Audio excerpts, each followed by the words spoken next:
Hello, and welcome to Griffin Baptist Bible Study. I'm Gary Wools. I'll be the teacher. Today we're going to be looking at Psalms 10. The title of the psalm is A Prayer for the Overthrow of the Wicked. While David is not listed as the author of this psalm, he is because at one time Psalm 9 and 10 were one psalm, and David wrote Psalm 9. In Psalm 9, David was upbeat that God would judge and ultimately destroy his enemies. Also, Psalm 9 looked at the short term of David's life, and long term, there was a long-term application that was going to happen at the end of time. Psalm 10 opens with despair. Psalm 10, verse 1. Why standest thou afar off, O Lord? Why hidest thyself in times of trouble? Like I said, in Psalm 9, we were looking at the judgment that will come at the end of time.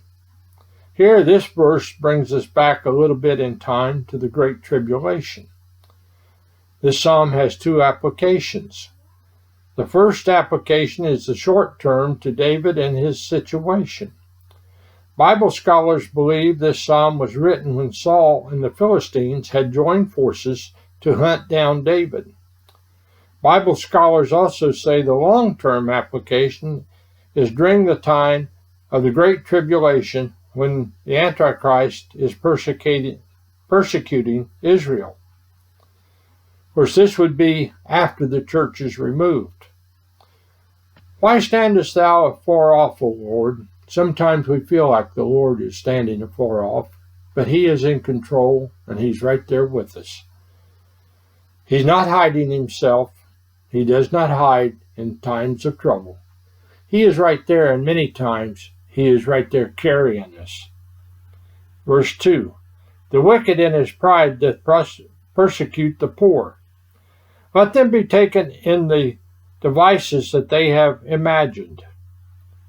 Not much changes in this world. They were oppressing the poor in the days of Job, in David's time. They're oppressing the poor today, and they will be oppressing the poor out in the future. Also, this is a picture of the Antichrist and what he will be doing during the tribulation. He will be oppressing, especially the Great Tribulation, the last 3.5 years. He will be oppressing the Jews. It says the wicked make their plans how they can take what the poor has. David is asking the Lord to let them fall into their own traps and be destroyed. Today, we get phone calls. We get things on our computer. People trying to scam you out of your money. You see them on TV. All different places, people want to get a hold of your money. They use all kinds of devices. And David says, let them fall into their own traps and let it destroy them. Verse 3, For the wicked boasteth of his heart's desire, and blesseth the covetousness which the Lord abhorreth. The wicked go around boasting of what he wants and how he's going to get it. They covet things that other people have. And this is sin in the Lord's eyes. He abhors it. There are two things that characterize the wicked in these verses: pride and boasting. This is a universal characteristic of the wicked. You can spot them a mile away if you listen to them. Pride and boasting go hand in hand. Verse 4. The wicked, through the pride of his countenance, will not seek after God.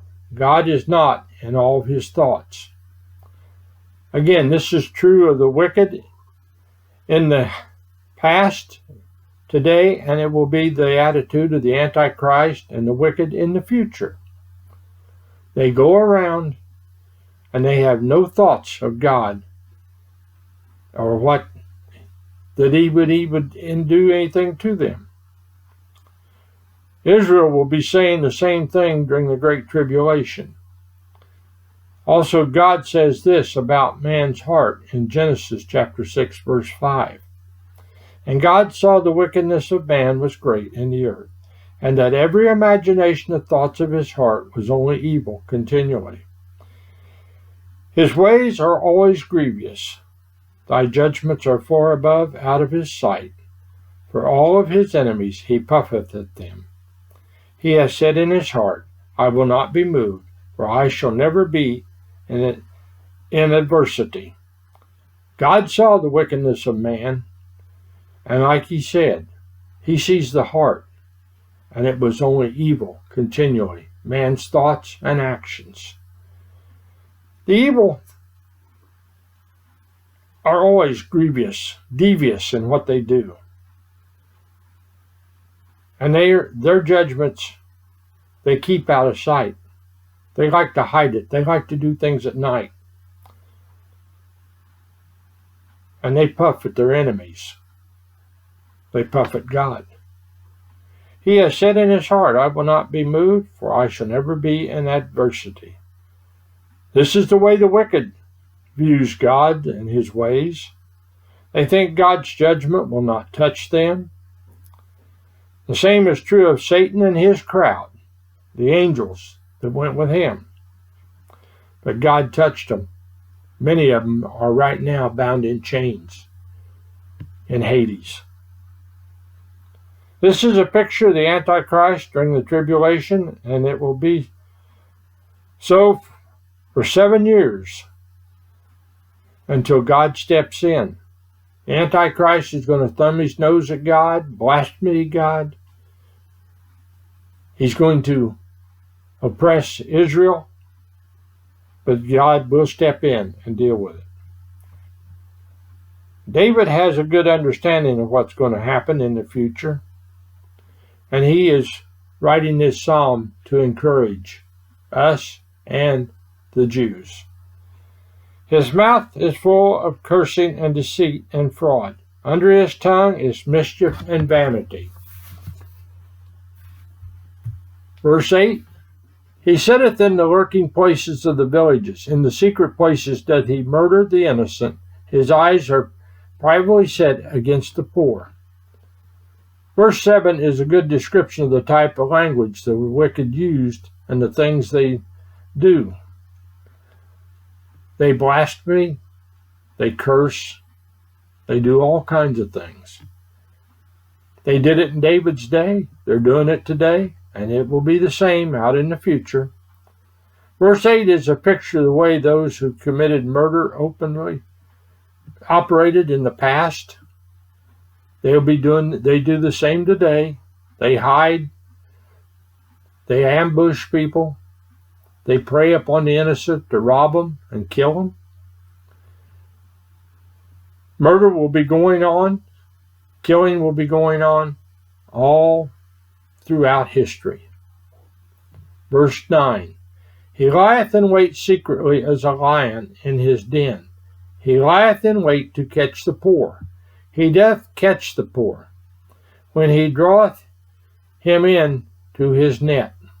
The wicked devise ways to take advantage of the poor. Like I said, they're out there trying to scan you every day. They come knocking on your door. Oh, you need a new roof. We can get you a new roof for the cost of your insurance deductible. They're scamming the insurance companies. They're scamming you. They take the money and run sometimes.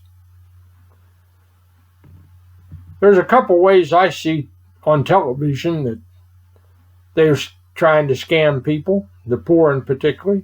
It's called reverse mortgages or cash settlements for structured payouts.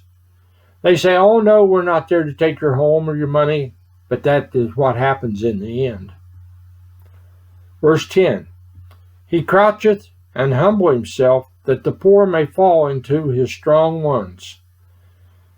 How about the high interest that's charged on credit cards? Or how about the taking of property by condemnation to be used for a road or other so-called improvements? The government is not the only agency that can use this law to take your property. Verse 11, he has said in his heart, God hath forgotten. He hideth his face. He will never see it. Sometimes this is the way it appears. It seems that God is hiding his face. But God has not turned his head. He's not looking away. He knows what's going on. And he will deal with it in his time, in the right time, out in the future.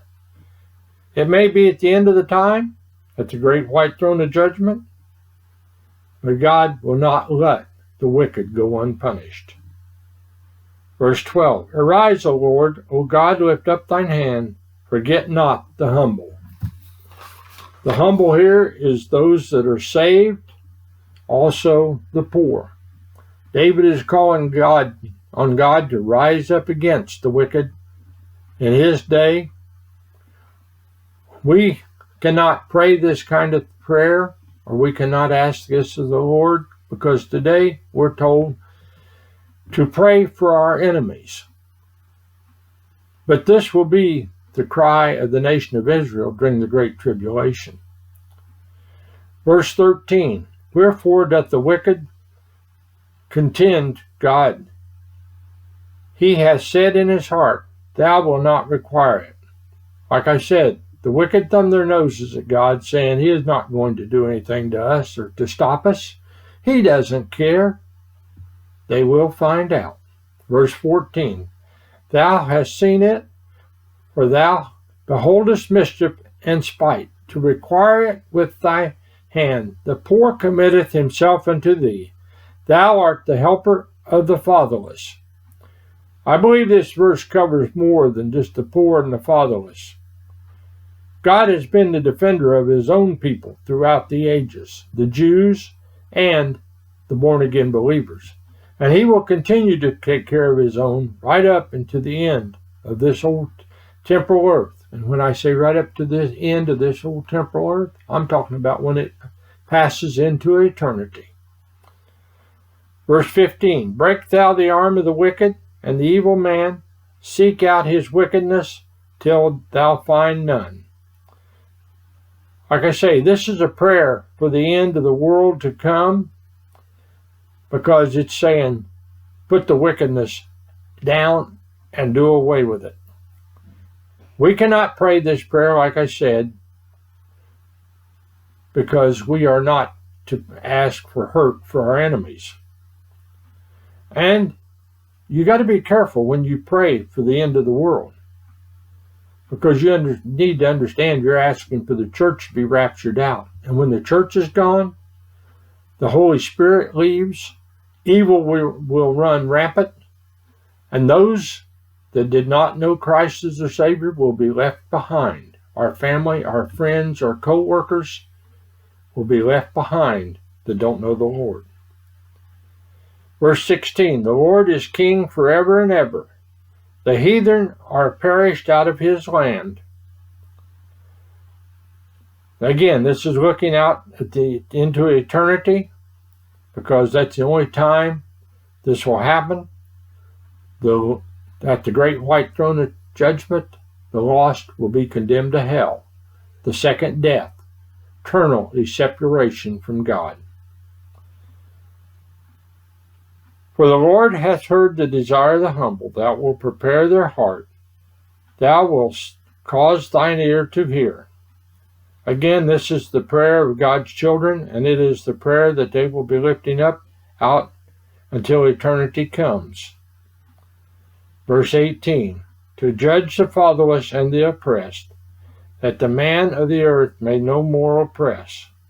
Now David goes back to the tribulation and is asking God to put Satan and the Antichrist down.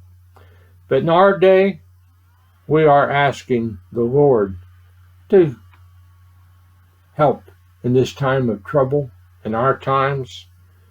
We need to understand that God is in control, and he will take care of it. It will be in his time, and it will be the right time and the right way. Have a blessed day. I hope you have enjoyed this Bible study as much as I've enjoyed bringing it to you. Good day.